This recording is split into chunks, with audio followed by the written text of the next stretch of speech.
Hello, everyone, and welcome to a brand new TJ's The World According to Wrestling. And I am your host, TJ Wiggins, of course. And I'm here to talk to you about TNA, Impact Wrestling, and Friday Night SmackDown. And I gotta say, I'm sorry for bringing this to you late. The power went off at our house for a while yesterday, and this morning I had some family engagements. I took my niece out to have her birthday party. But, thank you. I'm back. And, let's get straight down to business. Impact was good. It was alright. Usually for their standards, they had, a preliminary match.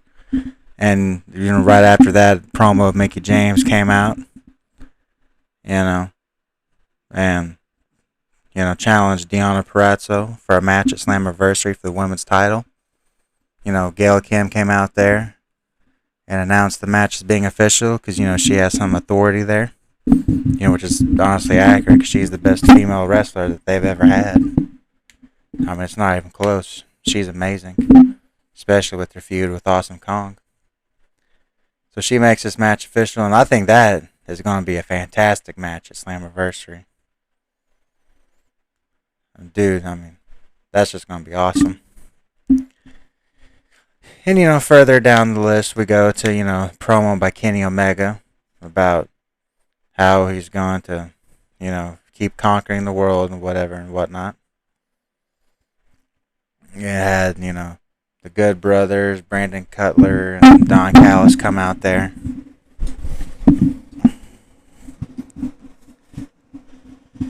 And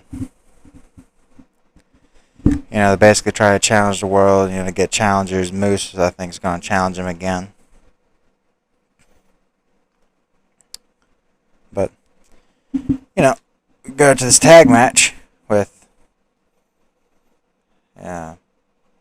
Ace Austin and Madman Fulton going up against Finn Juice and, Finlay. And, that wasn't bad. It was pretty good. Yeah, especially with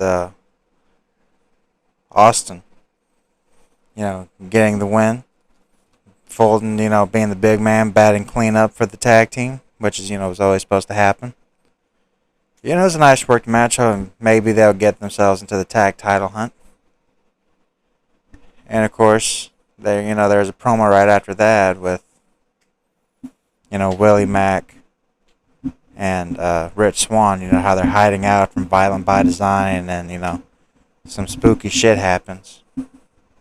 And Eric Young shows up in the background. It's how they say they found him. And then, out of nowhere, the rest of Violent by Design starts beating him up, and you can see Rhino throwing some fake punches. I guess we're not supposed to see that. But, I damn sure did. So, they beat him down in this, the shack or whatever they're supposed to have. And so now we go to the main event.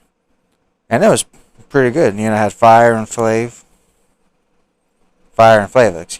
taking on Rosemary and Havoc for the defending tag champions, who successfully retained their titles. It was a nice work match. Havoc got the win. And I think that this is going to be the end of the tag team for Fire and Flava. Have them go, their separate ways. Have them go into, the singles division. Because I think that they're about to split up, especially because, there's a lot of tension, right after the loss. And I think that's going to result in them breaking up and going to the singles as well. And, that concludes, Impact Wrestling. And now we go over to Friday Night SmackDown. And, it starts with, of course, Reigns calling Edge out. It started, also it had Baron Corbin talking about how he's so broke and all this crap, even though he's still on WWE TV. Nobody on there works cheap.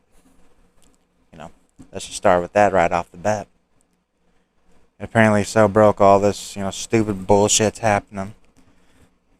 Talking about how his daughter has to eat spoiled food. It's been 3 weeks, dude. Your shit has not even had a chance to spoil yet. You mean to tell me that you've had food that was about to spoil on you and you never got rid of it? You never replaced it? You fucking idiot. Anyways.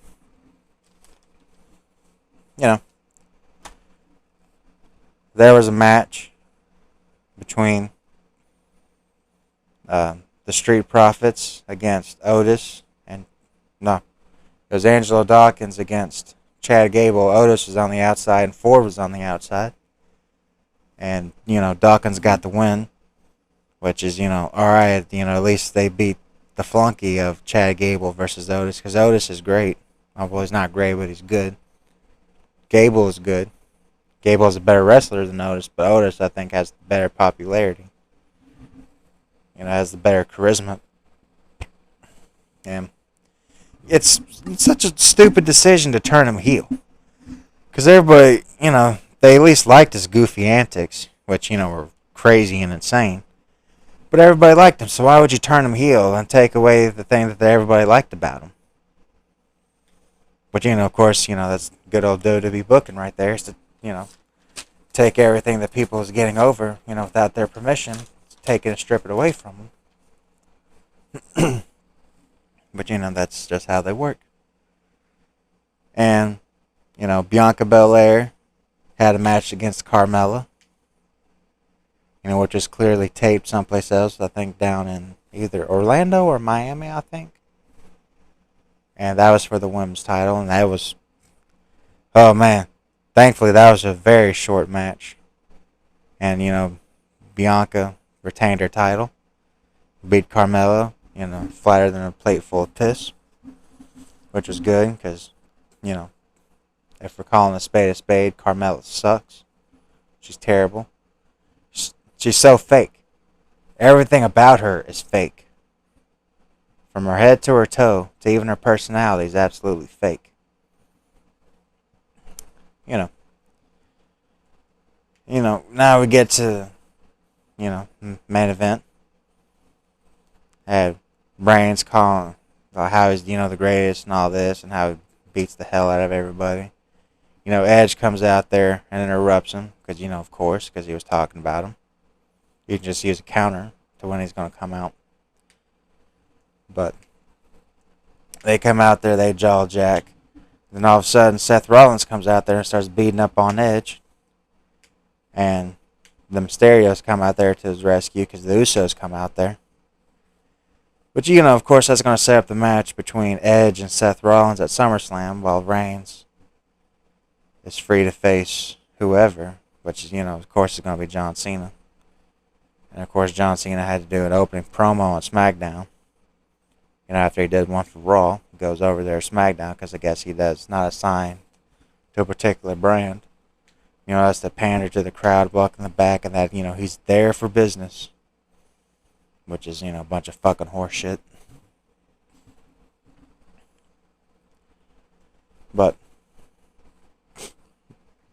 so I think that's how it's going to be, because of course Reigns is going to retain the title at SummerSlam. I think he's going to go all the way until next WrestleMania to lose it.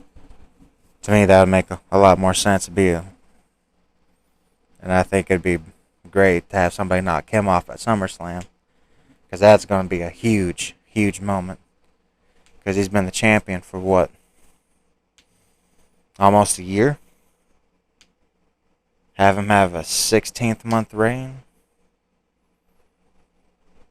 No, it's going to be more than that. It's going to be about a 20 month. Yeah, it's going to be about a 20-month reign. Jesus. Ooh. Woo. That's a long time. But, yeah, he's obviously going to beat Cena. He's going to retain the title. Edge is going to beat Seth Rollins. And neither Edge, will he go and face the Universal Champion again? Who knows? And I really don't know. But that's something I'd like to see again. Because those two actually work well together. It's absolutely fantastic. But, I'm just waiting for, hopefully, Shinsuke Nakamura to go back for the world title again. because he turned heel in 2018 to go after the world title. He loses his feud with Styles and never properly returns to the world title scene again. That's been 3 years, man. But, that's just hopefully what I hope would happen. But, y'all could tell me if y'all liked it or not. And, that concludes TJ's The World According to Wrestling. Don't forget to like, share, and subscribe. Leave a comment down below what you think of either me or the shows, or how would you book things. And thank you all for listening. Bye-bye.